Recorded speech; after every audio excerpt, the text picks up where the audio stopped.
My name is Eddie Kent. I'm an associate professor in the Department of English and Film Studies, and I'm also the associate dean in the Faculty of Arts of Student Programs. And I have the distinct pleasure today to be back in my home department and hosting a panel of some of my favorite people who I hope in the coming years will become some of your favorite people too. The purpose today is to run a panel with a number of faculty members, staff members, and students who have had experience in English and film studies to discuss, some of the commonly asked questions or some of the common problems and opportunities that are presented to students in English and film studies, but also to hear your questions as well. So as Danny noted, if you're new to Zoom, you will want to ask your questions through the Q&A feature. So if you move your mouse down to the bottom of your bar, you'll see a whole bunch of different options like participant, chat, share screen. On the right of that, you'll see Q&A, and that's where you can type in your questions to the panelists in general or panelists in particular, and as you do so, we'll do our best to answer those questions. So with that, I'd like to begin. First, I've introduced myself, but I'd like to introduce our panelists as well, and it would be best if I stop talking and allow them to introduce themselves. And I don't know exactly how they appear on your screen. Zoom is a bit tricky like that, so I'll just call these people out as they appear on mine, and they'll introduce themselves. So first, I see Peter. Hi, good afternoon. My name is Peter Cinema. I'm a professor in the Department of English and Film Studies, and I'm here with you this afternoon in Dr. Catherine Binhammer's place. She's taking a little vacation. She is currently Associate Chair of Undergraduate Programs, and that's a role I'll be stepping into in the winter term, so this is a bit of a warm-up for me. I teach Victorian literature and culture when I'm not doing things like this, and I'm just returning to the department after a year's leave. So I don't know everything that's gone on in my year's absence, but I've been reviewing some notes. Yeah, what has happened in 2020? Nothing at all. You've missed nothing at all. It's okay. Next on my screen is Liz. Hi, I'm Liz Zach. I'm an associate professor in the Department of English and Film Studies, and I am a film studies professor. I'm also the film studies coordinator. And I primarily see myself as a film historian. Love contemporary film, but like to research and write on older films and have a big interest in home movies and amateur films as well. Okay, thanks, Liz. And next on my screen is Craig. Hello, my name is Craig. I'm the undergraduate advisor for the department. I deal a lot with basically the undergraduate curriculum. So as students in terms of registration, course selection, program advising, whether you're a prospective or a current student, just do a lot of touching point with that. So, Craig, I will add, is somebody that you will want to get to know, even if you're only taking English during your first year. But certainly if you're planning to go through the program, stay in touch with Craig. And I'm going to post some of his contact information in the chat, so you can copy and paste that and keep notes. The next person on my list is Sueba. Hi, I'm Sueba. I'm an undergraduate student going into my 5th and hopefully final year of a double major in English and Film Studies. And last but not least in any way is Shelby. Hi, I'm Shelby, also an undergraduate student. I'm in my 4th year of the Honors English program. Okay, so that's everybody on our panel. And what I'd like to do today, again, is remind you, especially if you're just joining late, we have a Q&A function. So if you have any questions about the program or about courses, I see Alicia has asked one. We'll keep a running list and try and answer them as well. I do have a list of generic questions that I'd also like to get through and direct at the panelists.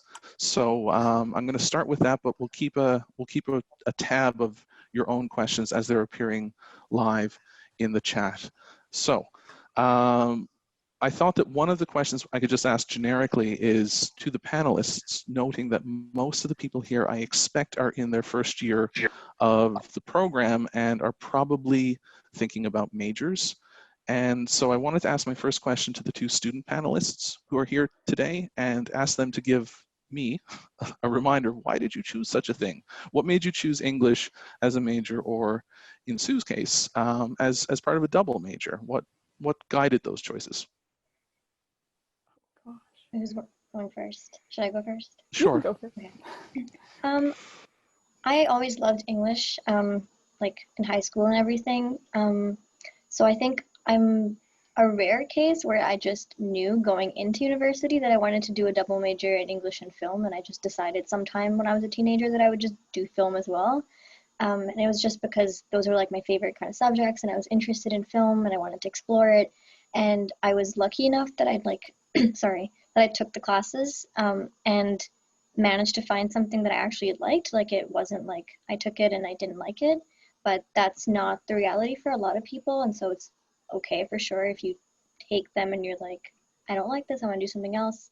And if you realize later, so a lot of people I know have decided later, but for me it was just because I really enjoyed these subjects and these topics. Okay. And Shelby, how about you?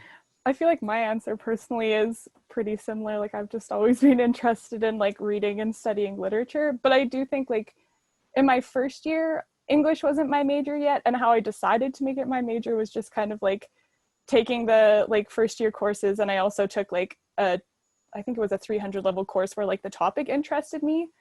And so I think a big part of it is just like taking those classes that like strike you as interesting, and then yeah, I don't know, if they are as interesting once you get there and actually do it, then looking into doing more. Yeah, and one of the nice things about a large department is that we do offer a large selection of courses in a variety of topics, and so you can really choose your own path within English and film studies that suits, as Shelby says, your interests and your ideas. I want to turn it to the faculty members just to make sure we haven't missed anything. What advice would you give to students who are considering majoring in English or film studies? I mean, I think their path, the whole idea is just taking the first year courses, right? So trying to find a first year course. With film, it's Intro to Film Study. And that course is the prerequisite for every additional course. So take that and figure out if you like it. I mean, it's really that simple, right? Because sometimes courses are a little different at the university level than they are from high school. So they may not be exactly what you're used to, and you want to figure out whether it works for you at the university level. Yeah, and I would say I have a 20-year-old daughter who's going into her 4th year in theater at Acadia University, and every once in a while she texts me or calls me and asks for my advice. Should I take this course or should I take that course? And the advice I would give to anyone participating today is the same I give to her. Follow your heart.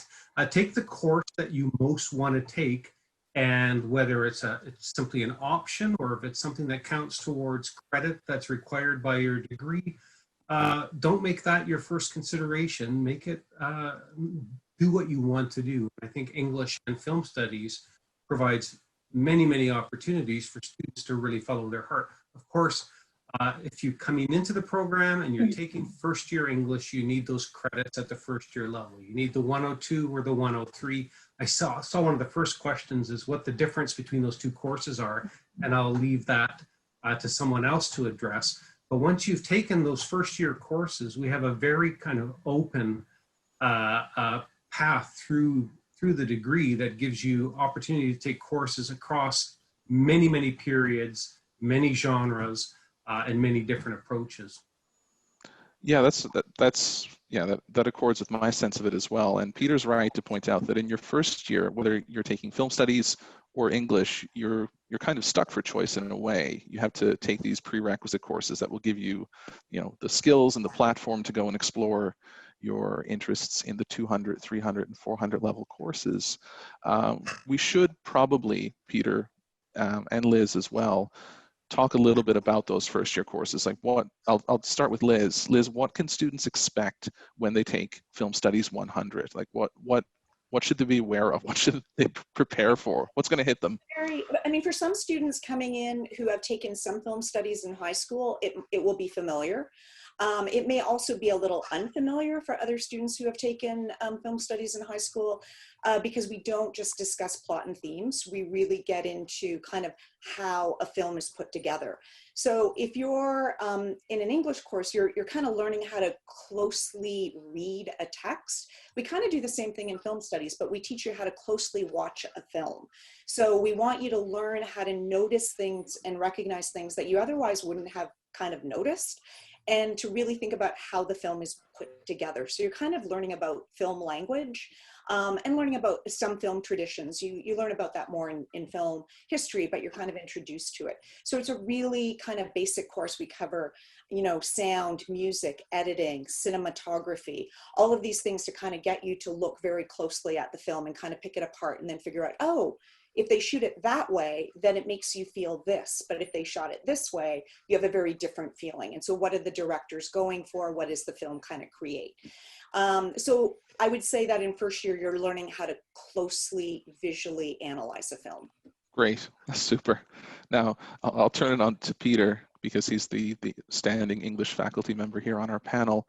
What can students expect, Peter, in either just generally making that transition from high school English to the first year English courses? Maybe we could talk about that, and then turn the conversation into some of the distinctions between 102 and 103, which, again, you're right to point out, students are asking for answers in the Q&A. Right, well, I'll just be very brief because I would like to see what Craig has to say about that as well. But what students can expect in the transition from high school to first year undergraduate English course, fundamentally is a kind of change in modes of analysis, ways of thinking about literature, moving away from a kind of heavily character-based assessment of literature that one typically gets in high school to a broader range of approaches. The difference between the two first-year courses is one is both of them are case study based. That is, there's a lot of difference in the text you take up from one section to another. The idea is that you're picking up certain ways of reading and interpreting and analyzing and doing research, not based on a particular anthology or set of texts, but you come to different texts learning how to see them and how to read them. Craig, what would you say to an incoming student about the difference between 102 and 103? Putting me on the spot here. I think a big thing that I've heard back from students is that 103, it's a case studies course, but it's also focusing a lot more on research methods, just the structure of the course and how it's laid out. And I get the impression that a lot of students, perhaps who are not English majors, might find the skills they gain in 103 more immediately applicable to further courses, no matter what their area of study is, because research and, you know, good writing practices will help any student in their career, no matter what program they're in. 102, if I remember correctly, is a bit more on the critical theory side. So definitely, if you're interested in pursuing English as a major more, definitely a good choice to pick up. I mean, they're both excellent choices to get those credits. 125 is too for Indigenous writing, but. Right, yeah, and I should mention that we have other courses at the first year level, ENGL 125, Indigenous Writing. We have ENGL 199, English for Engineers. If there are any questions about those sorts of courses, please, yeah, fire away in the Q&A. I've taught both 102 and 103. 102 is the introduction to critical analysis, and so Craig's right that the emphasis there is more on the analysis of text. It's more reading intensive, not that you have to read more, but you maybe, in the same way that Liz was saying in film studies, we teach you how to watch a text or watch a film. In 102, the emphasis is more on the reading and the analysis of the text. So how the words work together to produce a meaning, right? And the ideas that may have informed those texts in their construction or in their dissemination. And 103 is, as Peter and Craig have both said, is case studies and research. And one thing I want to just note here, a reminder to all of you, you've enrolled, that's great. You'll notice that your first year classes in English are really quite small compared to other first year classes, right? They're capped at 40. Film studies is capped at 50. So for a first year class, they're relatively small size.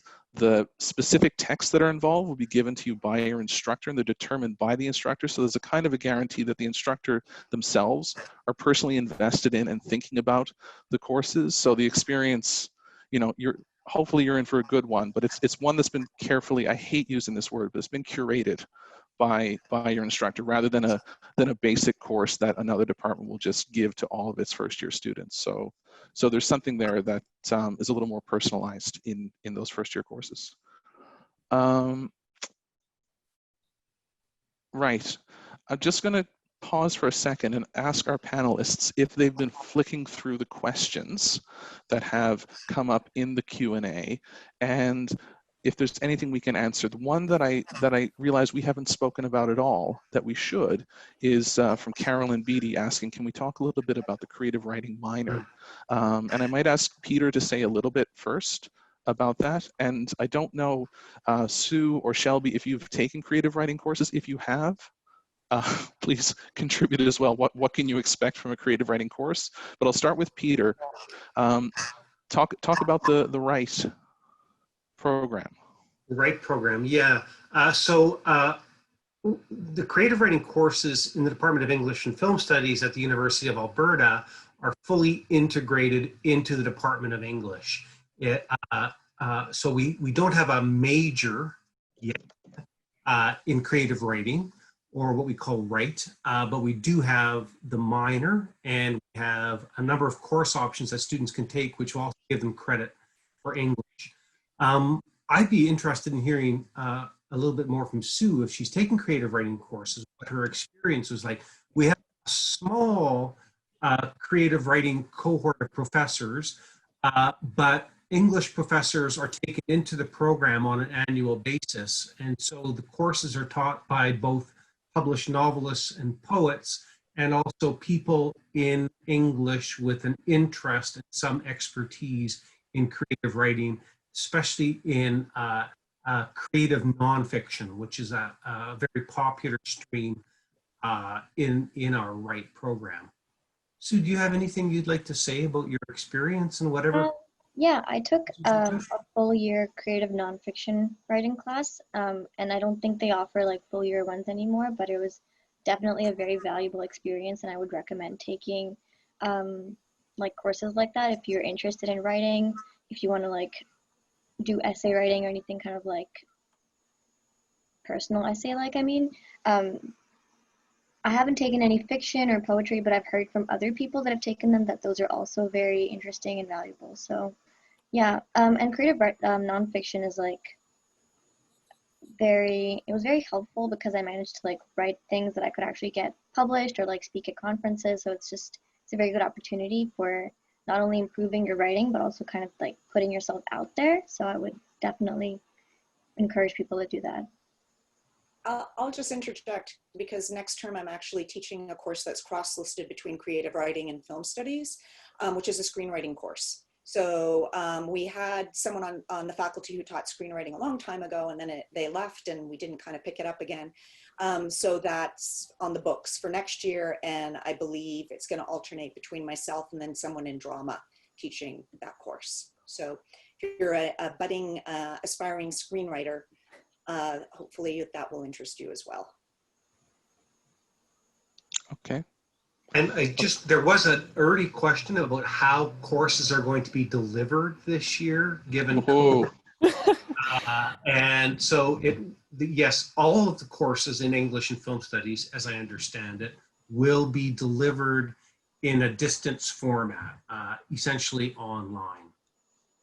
And I think most people will be using eClass heavily, and Zoom is integrated into eClass. So for both, I think, synchronous and asynchronous delivery, students will be using that particular platform. Will be using Zoom.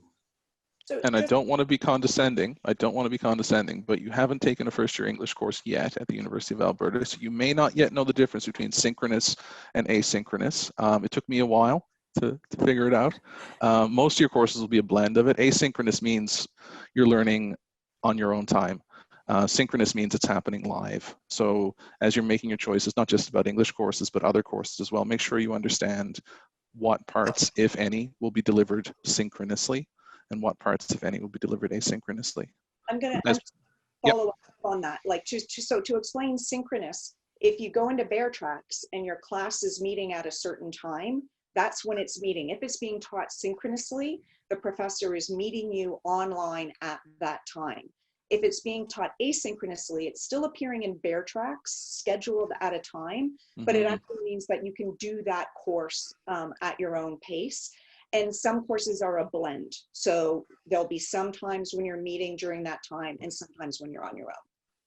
That's great. That's great for clarification.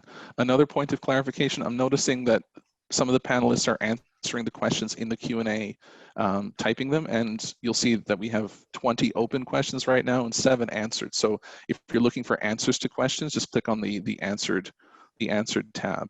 Liz has been, and Sueba has been working hard in answering those live questions. Okay, so we've talked a little bit about first-year English, we've talked a little bit about first-year film, and we've talked about some of the pathways through the various programs, why you might choose to major in film studies, why you might choose to major in English. I want just now, because again, everybody here is starting their intellectual journeys, what can they do when they finish? What can you know, it's a age-old question, but what can you do with an English degree? Can you be something more than a used car salesman, as some people have suggested?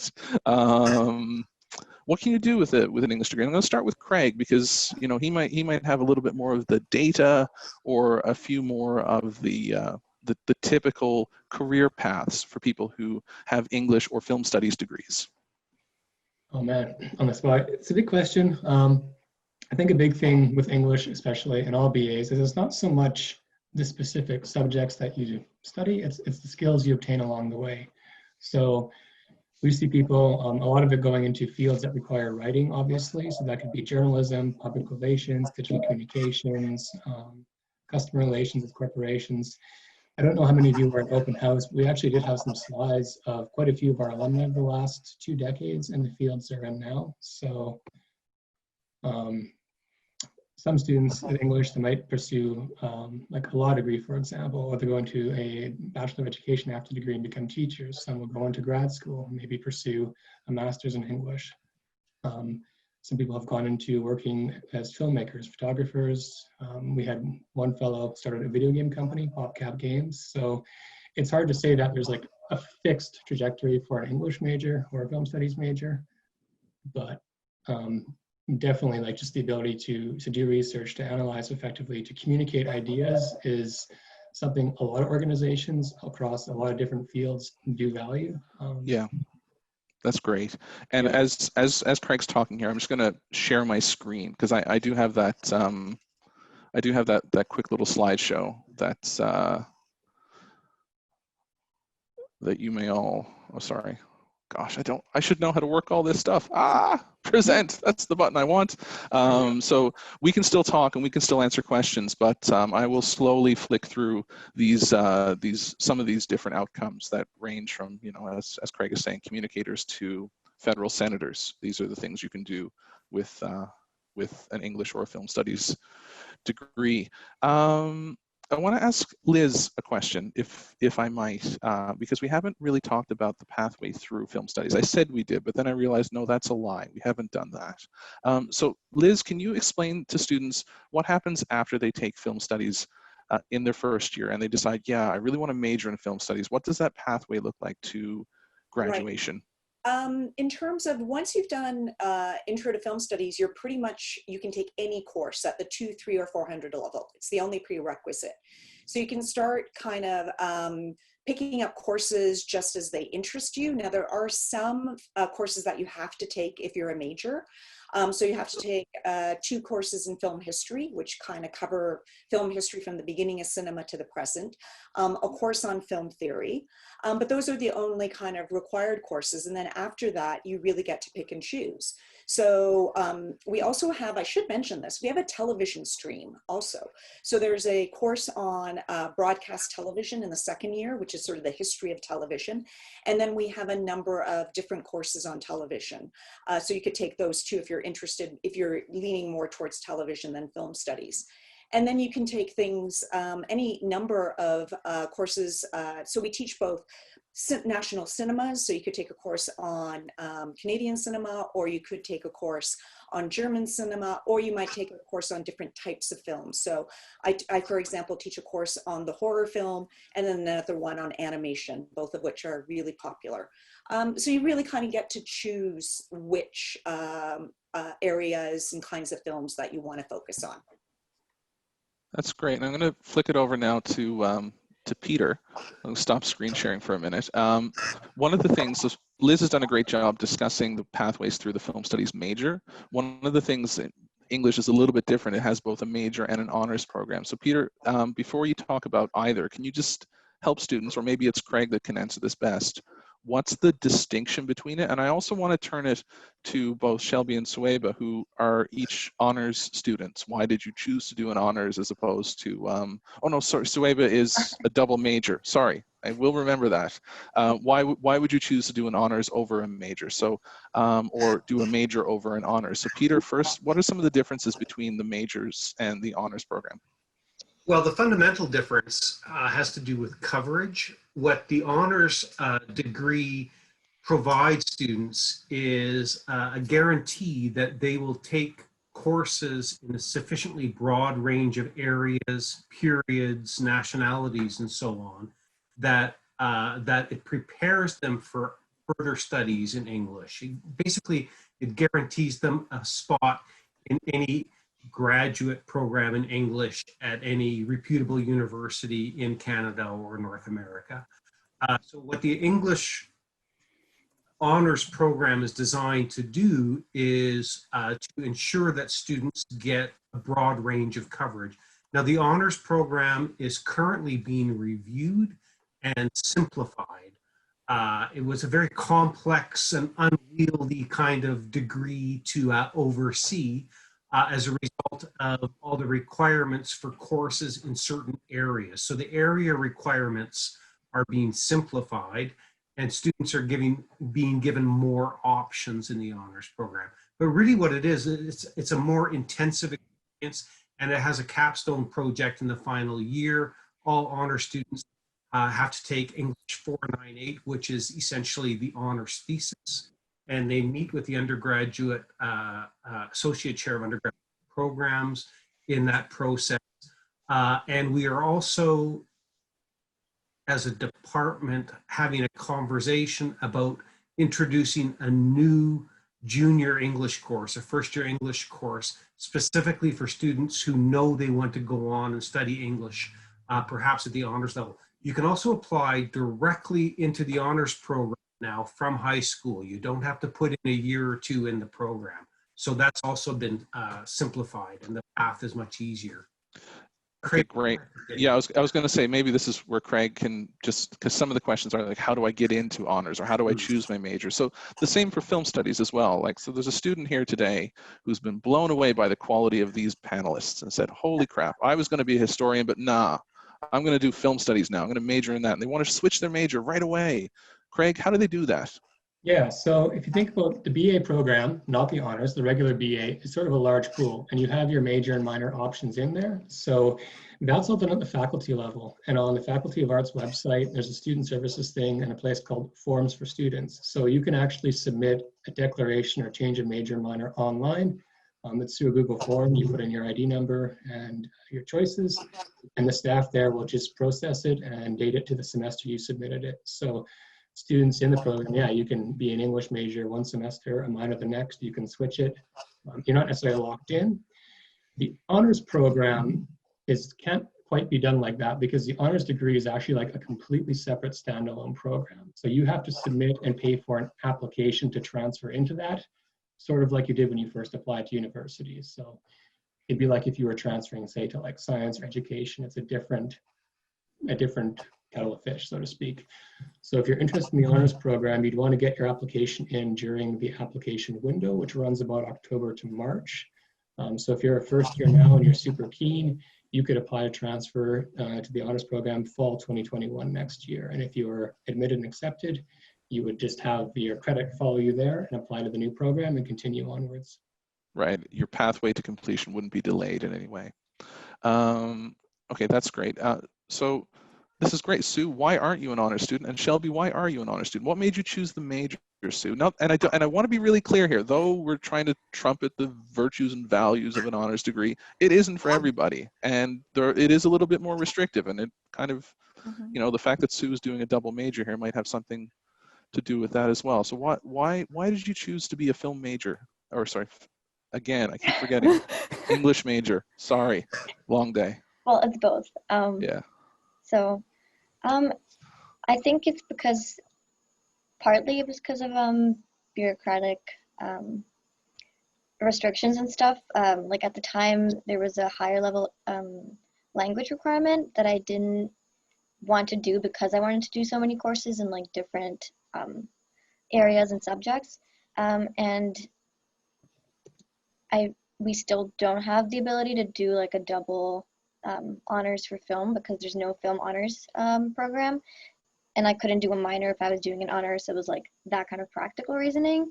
And I thought it would be more valuable for me to do a double major because that way I could take an extensive array of courses in both subjects. And also because the main thing that I was interested in for an honors degree was the honors thesis and the project. And I've been lucky enough to be able to do an individual project myself this summer, like a research project. So in the end, I basically did get the things that I wanted to get, that I would have gotten from an honors degree, but just with a double major and then doing some extra work on the side during the summer in my free time. Cool. And those kind of opportunities are out there as well for students. Pay attention to the Roger S. Smith Undergraduate Award when those applications come out in, I think, January, February. $5,000, you get paid to do research on a project that you determine on your own, working with a faculty member. So that's the Roger S. Smith Award. Pay attention when news about that comes around. Hey, Shelby, what made you choose honors? Because you said in the beginning that when you took your first year English class, you didn't even think you were going to be an English major. So, you know, what drove that, and why did you choose honors?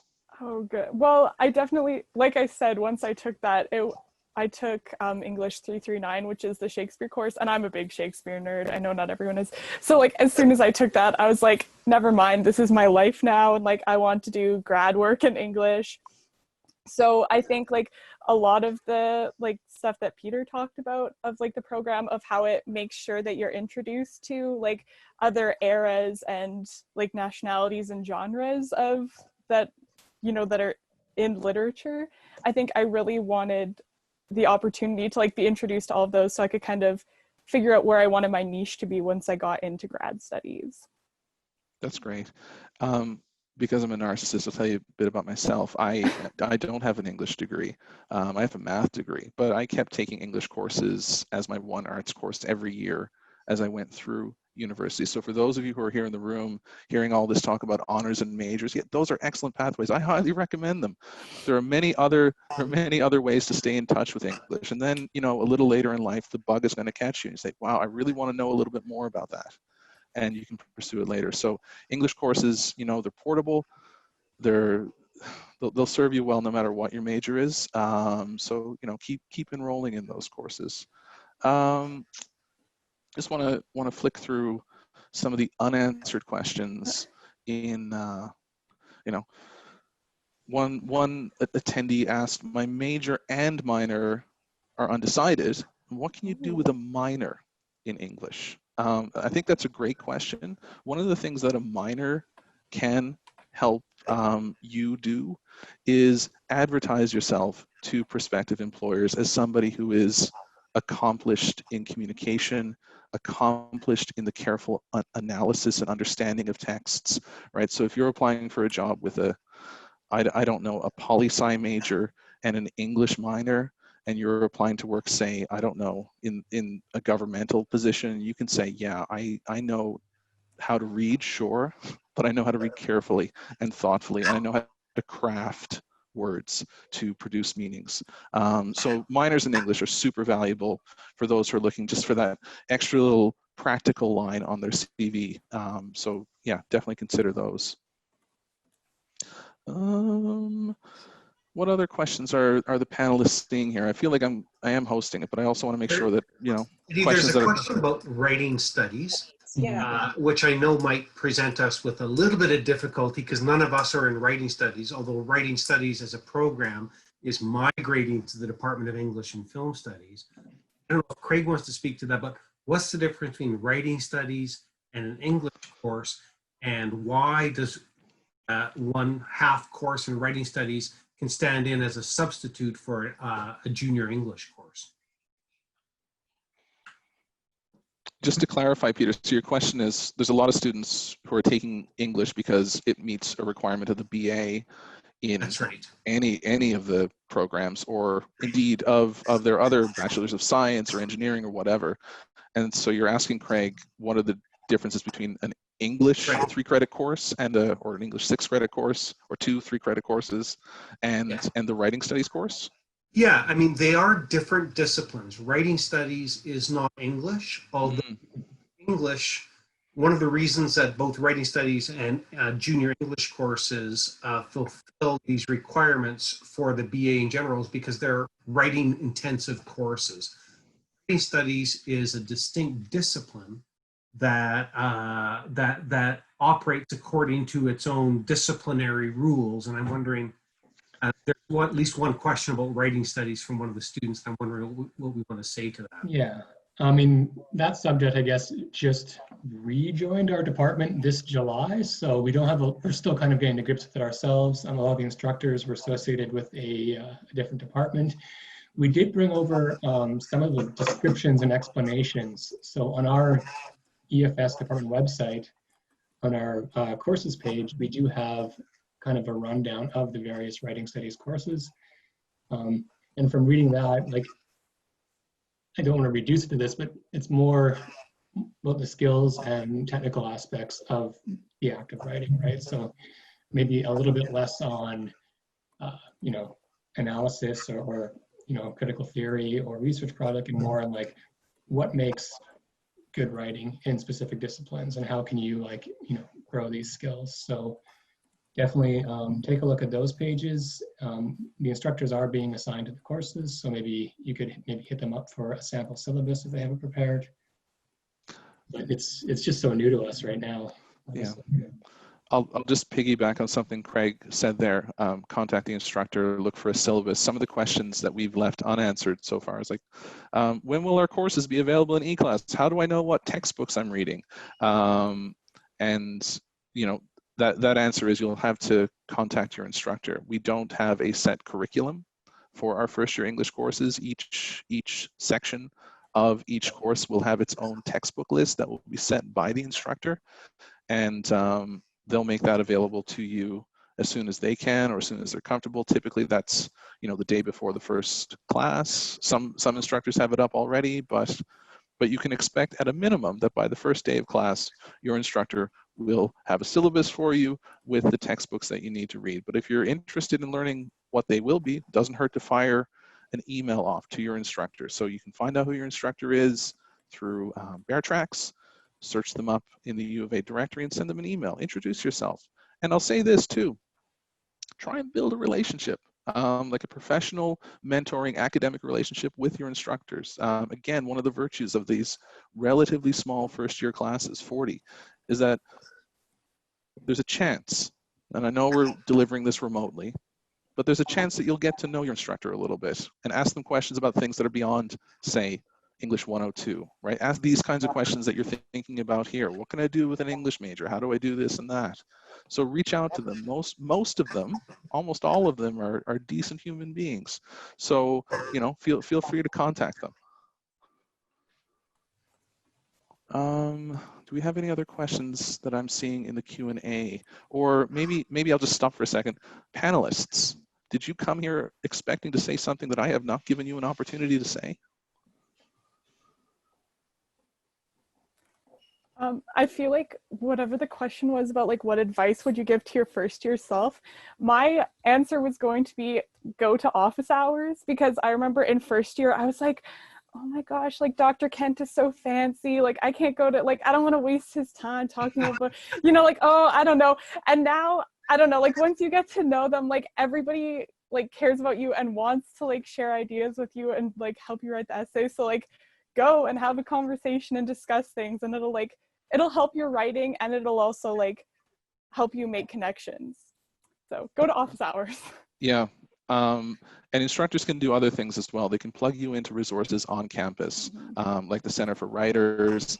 You know, one of the things I tell my students is that I might not know the answer right away, but I know how to find the answer, and all of your instructors can do that. So, you know, you can come to them and ask them just about any question, and they can find out what the answer is for you. So yeah, stay in touch with your instructors. We're not anonymous, horrible people.